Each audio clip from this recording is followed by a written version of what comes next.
Hello, you amazing hackers. I hope you're doing well. I'm not doing so well. You gotta help me out here, guys. I'm so freaking burned out of this stuff. Hacking, all of that kind of stuff. I don't have any more creativity. I'm feeling tired. I'm feeling depressed, super cynical. It's really bothering me. You have to help me out here, guys. Now, in all seriousness, I'm not super burned out, by the way, guys. But a lot of you, I think, can relate to this feeling. Maybe not right now, but sure as hell in the past, probably. And I'm not 100% guaranteeing you that it's not going to happen in the future.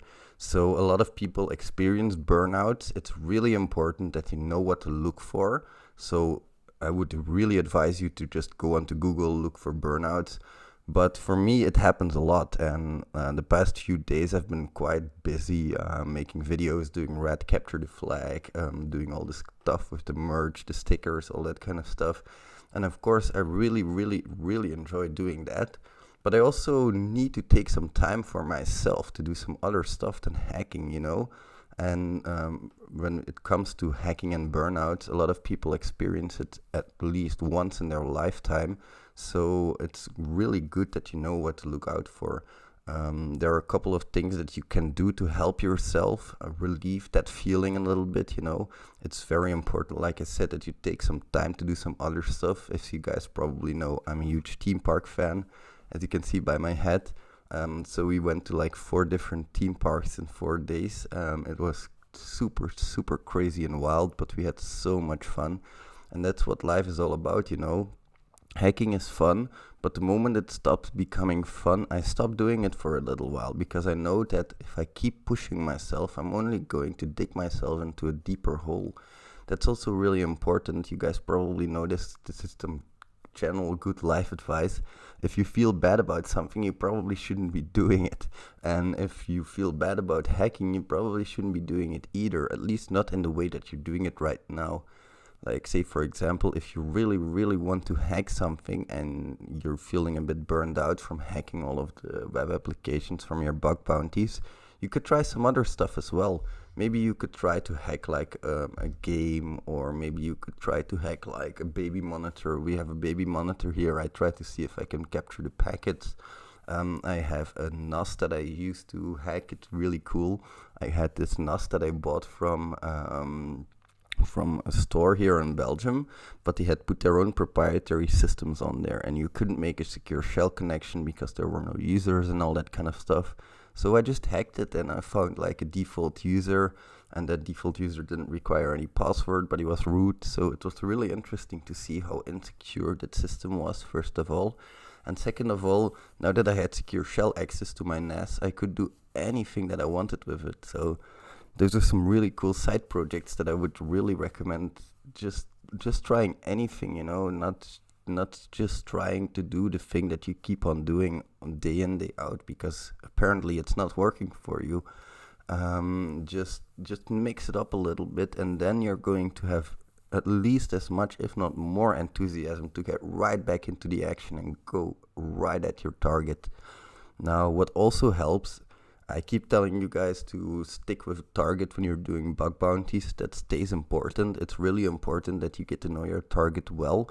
But I have like 5 or 6 targets that I really like. I like all of them and I change between them. It gives me a little bit of variation as well. And also the same goes for your preferred attack factor. Like I really like, you guys know I really like IDORs. I really like broken access control, business logic flaws. But sometimes I do mix it up and I go for SQL injection, even though I really, really suck at SQL injection. That doesn't matter. I need to learn from it, and I need to get some new challenges on my path as well. I have my own basic bug bounty methodology that I follow on every single target, but that gets so boring after a while. One thing that contributes to burnout, most of all for me that is, so you guys need to do some serious self-reflection here if you have the same issues. For me, most of the things that contribute to the burnout are repetitions. I really don't like repeating myself. It's like a character flaw of myself, But if I have to do the same methodology 20 times over and over, I get super bored. And for me, it also doesn't work to work in that way. I have to be creative, and that's also why I started this YouTube channel. I love doing stuff like this, thinking about life's problems and making videos about them. But also in my bug bounties, it's very productive to be creative. It completely reduces dupes, because if you get creative, not a lot of people take that effort to go over their checklists, and that's where you have to shine. You have to have your own creativity. Now, as pertaining to burnout, it's also good to be creative, because you get to be creative in the things that you can do to avoid having that burnout. For me, first of all, it comes down to pacing myself. That's super important. That's why you guys see a lot less videos as well these days. I'm pacing myself a lot more. But it's also pacing myself in life a little bit. I'm one of those people that likes to go full steam ahead, 200% effort, go all in. And I'm sure a lot of you guys who are watching are exactly the same as me. You give way too much of yourself on every single issue that you're interested in.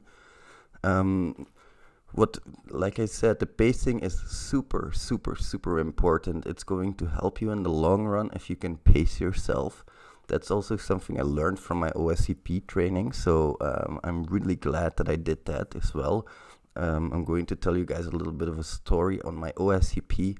I was doing the test, and first of all, I did like my 20-pointer, then I did another 20-pointer when I got user on that. I got user on my another 20-pointer, then I started on my 25-pointer. So as you saw, I keep on pacing myself, and I kept on giving myself that little adrenaline boost that kept me going for the whole 24 hours. That's also really important in life, and that's also pertaining to the pacing. Pace yourself to where you're getting a little bit of dopamine at a time. I'm going to get a little bit more scientific here. People these days, a lot of people are addicted to dopamine. It really helps if you can pace your own dopamine. So let's say, for example, if you haven't found a bug in a while, it pays off to do something that you really like. Say, for example, you haven't found a bug in a while, then you go and learn a new skill, or go on a vulnerability disclosure program and look for a bug there. And that helps boost yourself a little bit, So that's also why it's important to keep improving yourself. That also gives me a boost, at least. If I get stuck in the same routine, like that comes down to the repetition again, I get really bored and I get really annoyed by doing that stuff, so I just stop doing it.